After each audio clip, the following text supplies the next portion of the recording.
네, 그렇게 인사하겠습니다. 우리 신앙생활 제대로 합시다. 인사하겠습니다. 시작.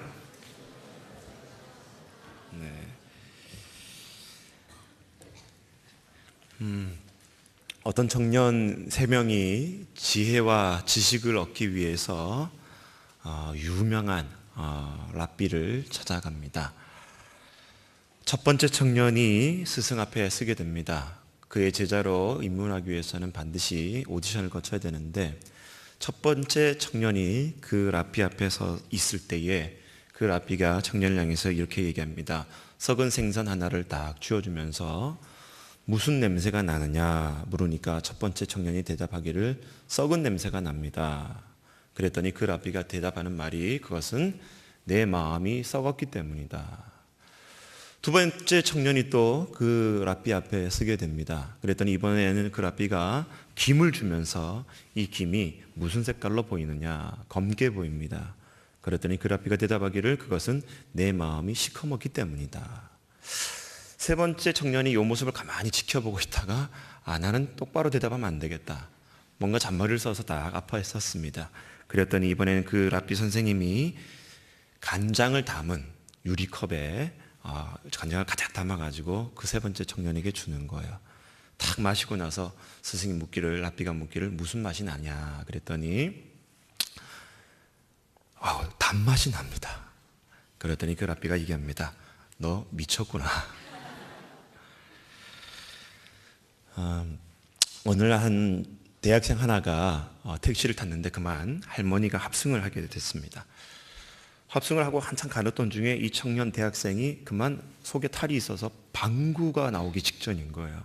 야, 이거 할머니 옆에 방구를 낄 수도 없고 어떻게 하다가 막 참다가 도저히 참을 수 없는 지경까지 이르러가지고 그냥 껴버리게 돼버린 거예요.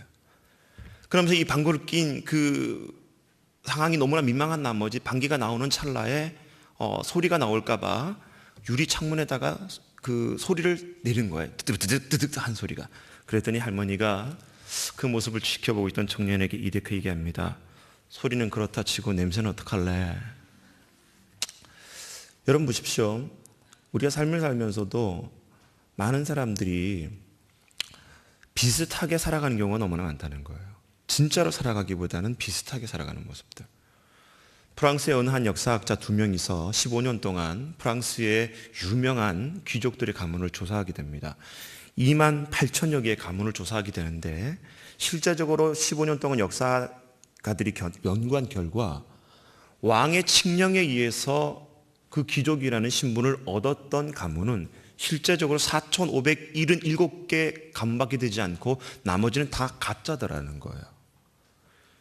여러분, 우리가 그리스도인이라고 하면서, 교인이라고 말하면서도, 신앙생활 이렇게 하면서도 우리는 정말 이렇게 껍데기와 같이 어떻게 보면 비슷한 그런 흉내만 내는 그런 그리스도인의 삶을 살고 있지는 않습니까? 호박에 줄 긋는다고 여러분 수박되지 않습니다. 원숭이에게 양복을 입힌다고 그 원숭이가 신사가 되지 않아요. 그런데 오늘날 많은 교인들 가운데 이렇게 호박에 줄 긋는 식으로, 그리고 원숭이에게 양복을 입힌 식으로 수박이 되어지고 신사가 되었는 줄 착각하면서 그렇게 그것이 신앙생활 제대로 하는 줄 알고 교회만 왔다 갔다 하는 사람들이 실제적으로 많이 있다는 거예요.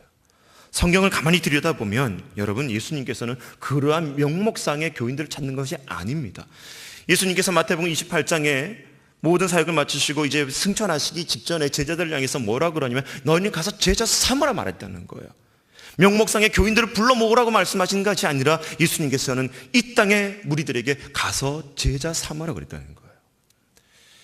제가 예전에 신대원 시절에 한참 목회에 대해서 어떻게 목회를 해야 되는 것이 맞을까 고민했던 적이 있습니다. 그때 드라마 중에 한참 유명했던 드라마가 있는데 상도라는 드라마가 있어요. 이 상도의 드라마를 내용이 보다 보면 핵심 내용이 뭐냐면, 장사라는 것은 이윤을 남기시는 것이 아니라 사람을 남기는 것이 진짜 장사라는 거예요. 제가 그 대사를 듣고 깜짝 놀랐습니다. 그럼 목회라는 것이 뭐냐? 교인들을 많이 등록시키고 교회가 양쪽으로만 부흥되는 것이 진짜 목회냐? 그게 아니더라는 거예요. 바로 예수님께서 말씀하신 그 목회라는 것은, 제자들에게 말씀하신 그 목회라는 것은 바로 제자를 낳는 거였다는 거예요. 여러분, 한 공동체와 한 국가를 일으키기 위해서는 30년 뒤에 일꾼을 제대로 세워야 된다고 얘기합니다. 정말 교회가요, 교회다운 교회를 되게 하기 위해서는 30년 뒤에 이 교회의 주축이 되어질 세대를 일으키는 것이 가장 중요한 여러분 사역이라는 거예요. 어떻게 보면 이 자리에 앉아있는 여러분 청년일 수도 있고요, 여러분 밑에 있는 교회 학교 학생들일 수도 있습니다. 과연 그 세대들에게 얼마나 많은 관심을 갖고 30년 뒤에 이들이 주님의 제자로 서갈 수 있도록 투자를 하고 노력을 하냐, 그 교회가 좋은 교회냐 안 좋은 교회냐, 좀 갈림길이 나눠질 수 있다는 거예요. 오늘 우리가 읽었던, 좀 전에 미수자매가 나왔던 우리 마태복음 6장 26절에서 28절까지만 읽었지만, 오늘 본문에 나오는 마가복음 6장에는 세 부류의 사람이 나오게 됩니다. 예수님을 철저하게 적극적으로 거부했던 사람들의 한 부류와, 그리고 우물쭈물하다가 머뭇거렸던 사람 하나가 나오게 되고, 그리고 하나님의 말씀을 힘입고 세상에 나아갔던 세 번째 부류의 사람이 나오게 되는데, 바로 그 세 번째 부류가 누구냐면 바로 주님의 제자들이었다는 거예요. 사랑하는 우리 청년 여러분, 하나님을 거부하고 우물쭈물하고 그렇게 살아가는 것이 아니라 말씀 따라 세상을 향해서 적극적으로 나아가는 주님의 참된 제자가 될 수 있기를 주의 이름으로 축원합니다. 그렇다면 그 말씀을 통해서 오늘 예수님이 찾으시는 진짜 참된 제자가 되기 위해서는 어떻게 살아가야 되느냐, 말씀을 통해서 깨닫기 원합니다. 우리 같이 첫 번째 스테이지 한번 같이 따라했으면 좋겠습니다. 같이 읽습니다. 익숙함의 함정에서 벗어나라. 시작. 예, 익숙함의 함정을 피하라는 거예요. 이 말이 뭔 말이냐, 우리가 마가복음 6장을 읽다 보면 예수님께서 그 이전에 마가복음 5장 대목에 회당장 야이로의 딸을 살리십니다.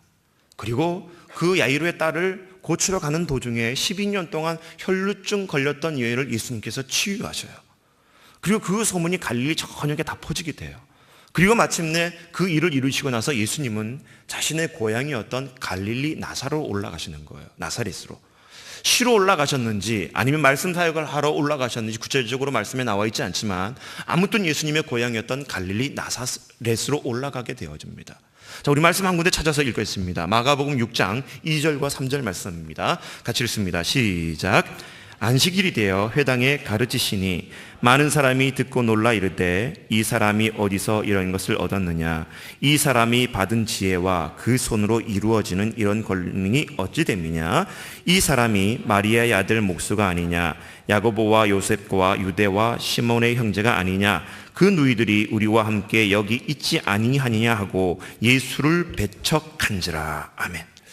오늘 보면은 예수님께서 그렇게 어마어마한 사역을 하고 자신의 고향에 올라갔을 때는 오히려 그 고향 사람들에게 배척을 받으셨다는 거예요. 여러분 놀랍지 않습니까? 어떻게 보면은 이 포항만한 작은 그런 시골 마을에 예수님에 대한 소문이 다 퍼졌을 거란 말이에요. 그런데 그 고향에 올라갔을 때 다른 동네 사람들은 예수님을 다 맞이하기 위해서 환호했지만, 오히려 예수님의 고향에 갔을 때는 예수님은 배척당하셨다는 거예요. 근데 왜 그 나사렛 마을 사람들이, 예수님의 고향 마을 사람들이 예수님을 배척하게 되느냐? 바로 그 함정이 무엇이냐면 익숙함의 함정이었다는 거예요. 오늘 6장 2절과 3절의 말씀을 보다 보면 그 마을 사람들이 예수님을 알아보기를 이가 마리아의 아들 아니었냐. 30여 년 전에 어떻게 보면 사생아라고 취급받았던 그 예수의 탄생을 마을 사람들은 알고 있었던 거예요. 남자와 결혼하지 않았음에도 불구하고 아들을 낳았던 그 마리아의 모습을 보면서 예수가 마치 사생아이듯이 그렇게 여겼던 사람이 바로 나사렛 사람들이었다는 거예요. 그리고 그 예수의 형제들, 야고보와 유다와 시몬과 같은 그 형제들이 우리와 함께 더불어 살아왔는데, 그의 형이었던 예수가 우리의 고향에, 이 마을에 왔을 때 그 예수는 그냥 30여 년 동안 우리 동네 사람들과 함께 살아왔던 그냥 평범한 청년으로밖에 보이지 않았다는 거예요. 이게 익숙함의 함정이라는 겁니다. 여러분 잘 생각해 보십시오. 우리가 신앙생활 하다 보면 이 익숙함의 함정에 빠질 때가 너무나 많아요. 너무나 뻔하게 보이는 거예요. 너무나 쉽게 생각되는 거예요. 우리가 신앙생활 오래 하다 보면 특히 이 익숙함의 함정이 어디서 나타나게 되냐면, 자기가 다니고 있는 본 교회, 모 교회의 신앙의 익숙함의 함정이 나오게 된다는 거예요. 신앙생활 1년 처음에 할 때는 1년 초반기에는 한 교회를 등록하게 되면 그 교회가 너무나 은혜스럽고 모든 것이 새롭게 여겨져요. 만나는 사람도 신선하게 되어지고, 아 저렇게 은혜로운 사람이 있구나, 뭔가 새롭게 여겨진단 말이에요. 목사님의 설교를 들어도 아 저렇게 설교를 잘하는 목사님이 있구나. 아무리 찬양을 잘해도요 3년 가니까요 이제 귀 틀어 막더라고요. 누군지 얘기 알겠죠? 신기하단 말이에요. 처음에 맞이했을 때는 두 팔을 벌리고 야 저런 분이 우리 교회 오시더니 3년이 되니까 감흥이 없어요. 익숙함의 함정입니다. 그러다가 모처럼 휴가를 맞아가지고 다른 교회 갔어요. 그래도 교회 갔더니 너무나 은혜로운 거예요. 왠지 내 마음에 그 교회를 옮기고 싶은 마음이 드는 거예요. 그래가지고 실제적으로 휴가 갔다가 교회 떠난 사람도 있다는 거예요. 시간이 또 흐릅니다. 2년 3년 지나요. 역시나 그 교회에서 또 익숙함의 함정에 빠져서 또 이 교회도 별 볼일 없구나. 그러면서 또 내 마음속에 또 다른 그런 교회를 향해서 옮기게 되는 모습들이 많이 나타나더라는 것이죠. 이게 익숙함의 함정입니다. 좋을 때는 소중한 것으로 알았지만 시간이 흐르다 보니까 소중함이 아니라 소홀함으로 다가오더라는 거예요. 처음에는 그 교회가 너무나 은혜스럽고 나에게 평안을 주는 평안함이 있었지만 시간이 흘러가게 되니까 내 마음에 안일함을 가져다 주더라는 거예요. 처음에 내가 맡았던 사역과 봉사가 막 기대고 설레는 마음이 있었지만 시간이 흘러가게 되면서 안일함과 안주하려고 하는 마음이 우리들 안에 스며들기 시작하더라는 거예요. 늘 우리가 예배가 되면 여기 앞에 찬양팀이 서게 됩니다.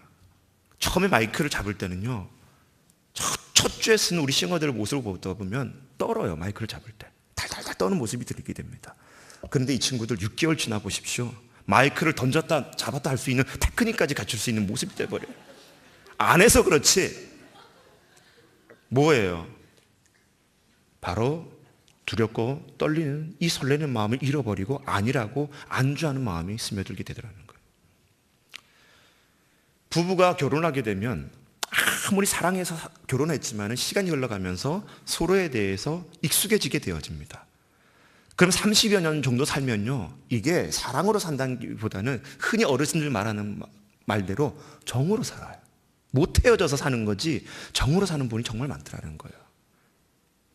근데 여러분, 얼마 전에 LG그룹의 부회장이었던 우리 부회장 한 분이 그 자기의 아내와 유정근이라는 부회장님과 그리고 이원숙이라는 그 자기의 와이프와 함께 30여 년 동안 결혼 생활하면서 너무나 익숙한 결혼 생활 뒤에 이 익숙함을 좀 깨버리고 뭔가 새로운 부부의 그런 감정을 회복하기 위해서 여행을 떠나게 되어집니다. 그래서 책 한 권을 내게 돼요. 그래서 산티아고 길 속에 영혼의 소울메이트라는 그런 책을 내게 되는데, 그 책 속에 보다 보면 30여 년 동안 살아왔음에도 불구하고 익숙해져 있었던 아내의 모습만 내게 보여졌는데, 새롭게 여행을 떠나다 보니까 자신의 아내에 감춰져 있는 새로운 비밀들이 보이기 시작하더라는 거예요.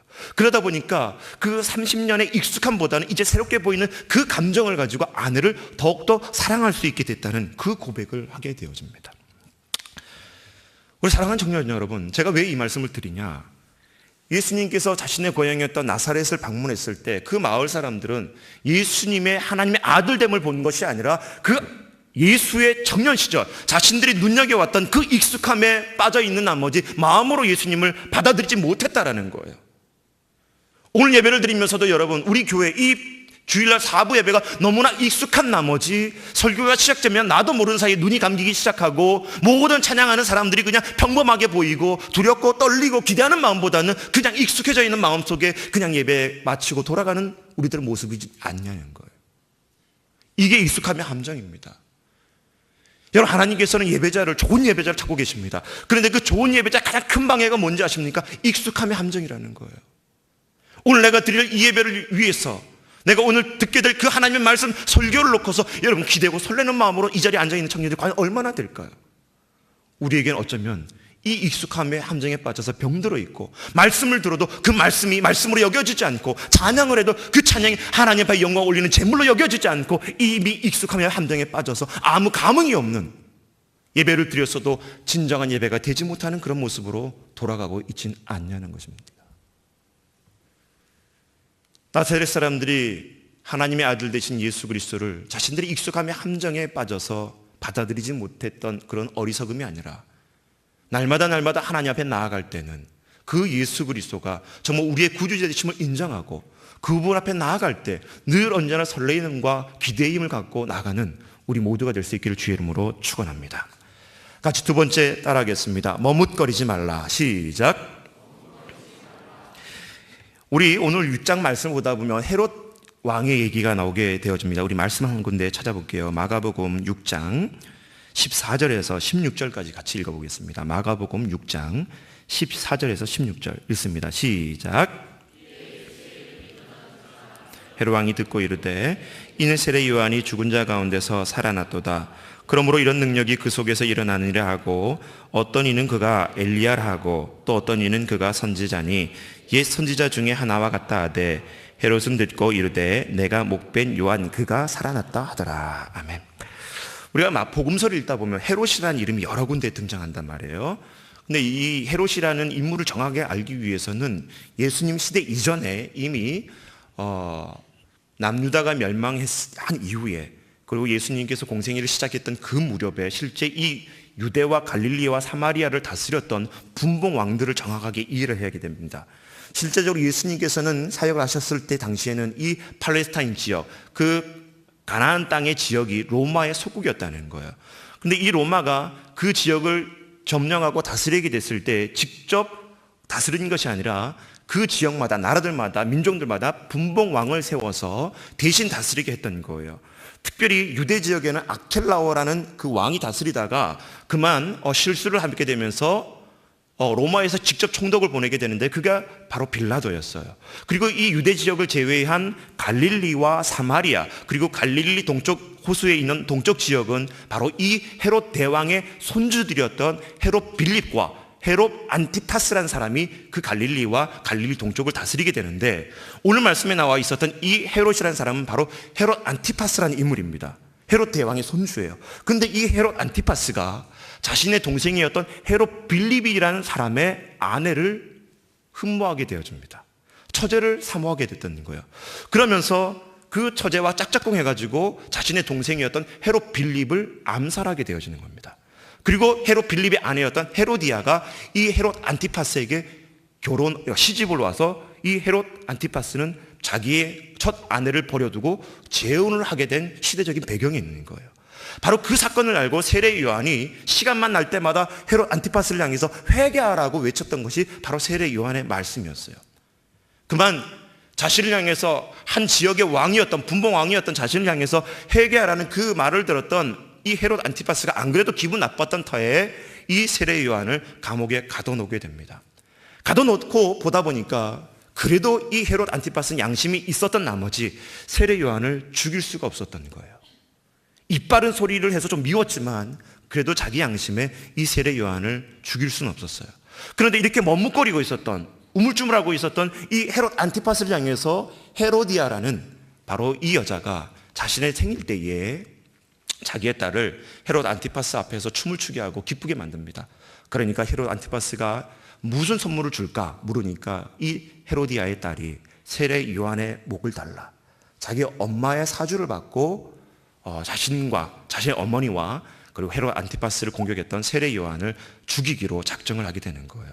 그리고 헤롯 안티파스는 결국 그 자신이 데려왔던 딸의 소원을 이겨내지 못하고 결국 세례 요한을 처형하게 되어집니다.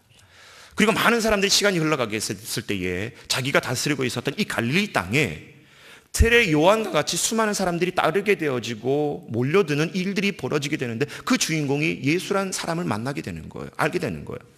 그러다 보니까 이 헤롯 왕은 마음 한구석에 내가 혹시 얼마 전에 죽였던 그 세례 요한이 다시 살아나서 그 예수의 모습으로 나타난 건 아닌가, 마음속에 두려움이 일기 시작했던 것입니다. 그 대목이 마가복음 중간에 나오게 되는 거예요.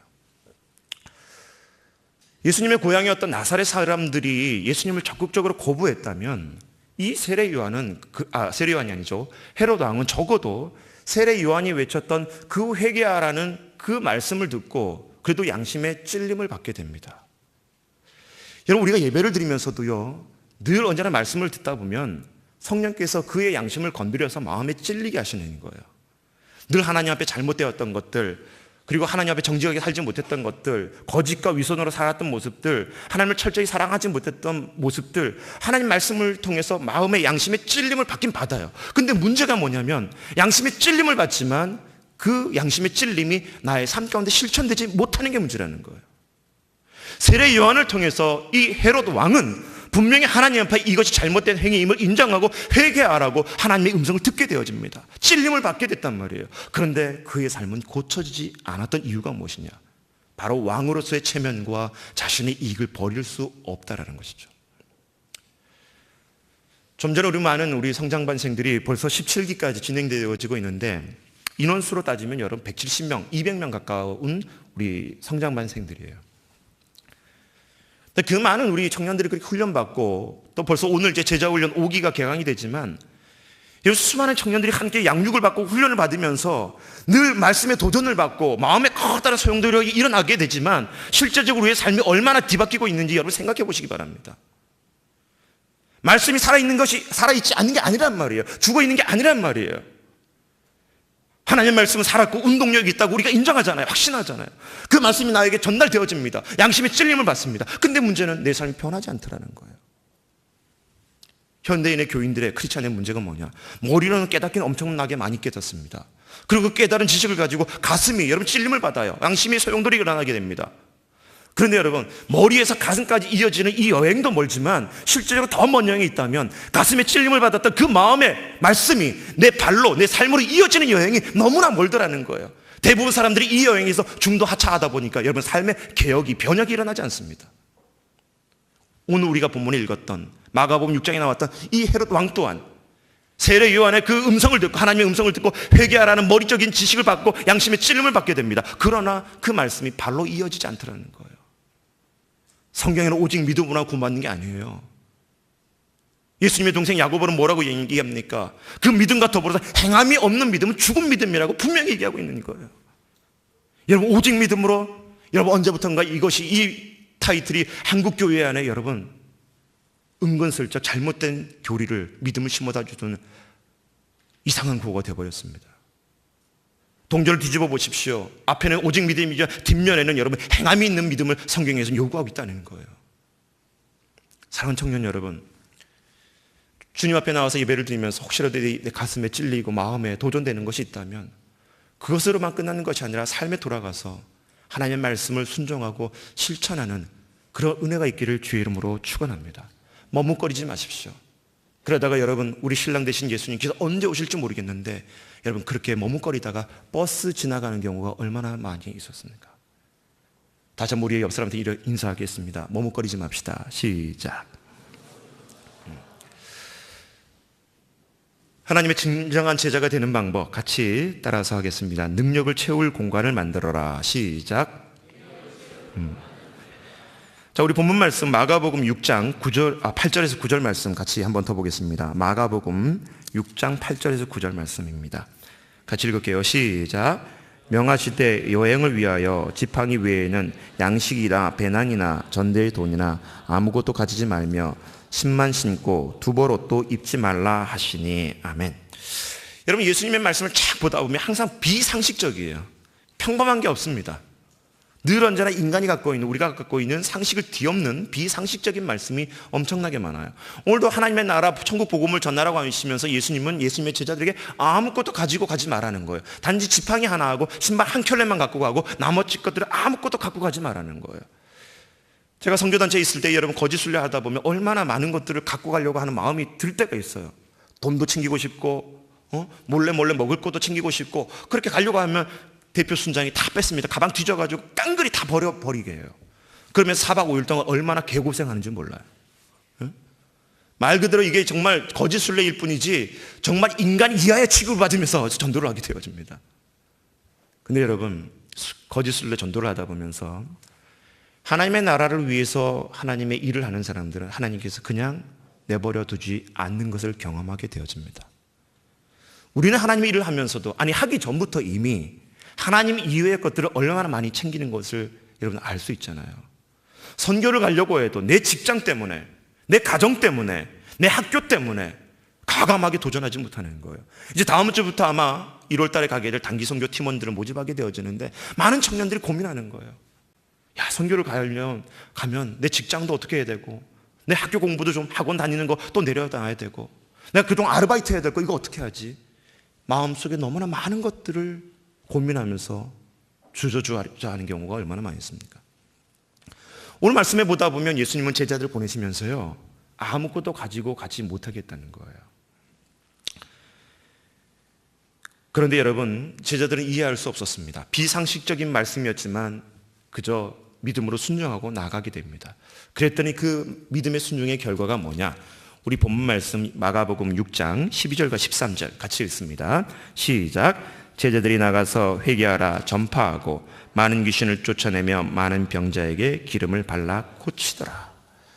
예수님이 그들에게 아무것도 가지지 못하게 하고 오직 말씀만을 의지하고 나가게 했을 때에 예수님이 행하셨던 것처럼 그의 제자들도 병을 고치게 되어지고 귀신을 쫓아내게 되는 권세가 있더라라고 말씀해 주고 계시는 거예요. 사랑하는 청년 여러분, 하나님의 능력이 우리 안에 임해야 될 줄 믿습니다. 그렇다면 하나님의 능력이 임할 수 있는 그 삶의 공간, 마음의 공간을 여러분 만들어 놓으시기 바랍니다. 하나님의 능력이 나에게 임하기 위해서는 내 안에 비어져 있는 자리가 있어야 된다는 거예요. 세상의 것들을 가득 채우고 나서 하나님의 능력을 받으려고 한다는 건 모순이라는 겁니다. 하나님의 능력이 없어서가 아니에요. 여러분들이 우리들이 다른 것을 채워놓고 하나님의 능력을 달라고 쫄라대는 그 어리석은 모습 때문에 하나님의 능력이 나타나지 않는 거예요. 오늘 내가 여러분 하나님을 믿는다고 말하면서도 그 믿음과 더불어서 정말 중요하게 여기고 있는 것들이 있다면 둘 중에 하나를 택하십시오. 주님께서는 말씀하십니다. 두 주인을 섬길 수 없다고 얘기하고 있는 거예요. 내가 하나님을 믿는다고 말하는 그 동시에 내가 정말 필요하다고 여겼던 것들, 그것을 내려놓는 순간 하나님께서는 일하시고 역사하게 된 줄 믿으시기 바랍니다. 얼마 전에 TV를 잠깐 보다가 무한도전 300회 특집 방송을 본 적이 있습니다. 그날은 무한도전 멤버들이 아무 프로그램 없이 지나온 300회를 뒤돌아보면서 이런 일 저런 일 생겼던 것들을 서로 이렇게 나누는 그런 시간이 있었어요. 그런데 무한도전 멤버의 유재석이라는 연예인이 이렇게 얘기를 하게 됩니다. 오늘까지 자기가 300회를 이렇게 이끌어올 수가 있었고, 그리고 이 무한도전이라는 프로그램과 더불어 수많은 각종 프로그램을 맡을 수 있었던 이유가 하나가 있었는데, 그게 뭐냐면 무한도전 프로그램 중에 추격전을 벌여가지고 연예인들끼리 서로 쫓아다니는 그런 게임이 있었어요. 근데 그 게임을 하다가 자기가 그만 너무나 호흡이 딸려가지고 중도에 포기한 적이 있었다는 거예요. 근데 그 포기하게 된 계기가 뭐냐면 자기가 담배를 끊지 못하면서 이 폐활량이 너무나 떨어지게 되면서 이 게임에 망치게 되어졌던 그 사건을 기억하면서, 내가 오래 이 방송계에서 장수하고 내가 정말 유능한 연예인이 되기 위해서는, 예능인이 되기 위해서는 무언가는 결단을 해야겠다는 것을 느끼게 됐다는 거예요. 그렇게 어렸을 때부터 좋아했던 이 담배지만 내가 이 두 가지를 다 쫓아서는 다 얻을 수 없다는 것을 깨닫고 이 유재석 씨는 담배를 끊어야겠다고 마음 먹기 시작합니다. 그리고 그 계기로 말미암아 오늘날까지 300회가 넘도록 이 프로를 맡을 수가 있었던 것이고, 타 방송국의 여러 프로도 동시에 감당할 수 있는 체력과 호흡량을 가질 수 있었다라고 고백을 하게 되는 거예요. 내가 두 가지 다 가지려고 했다면 두 가지 다 잃어버렸을 것이다. 그러나 어느 것 하나 더 나은 것을 위해서는 내가 그렇지 않은 것을 포기하는 것이 현명했다라고 자기 입으로 고백했던 거예요. 청년 여러분, 진짜 믿음이 뭐겠습니까? 교회 나오는 것,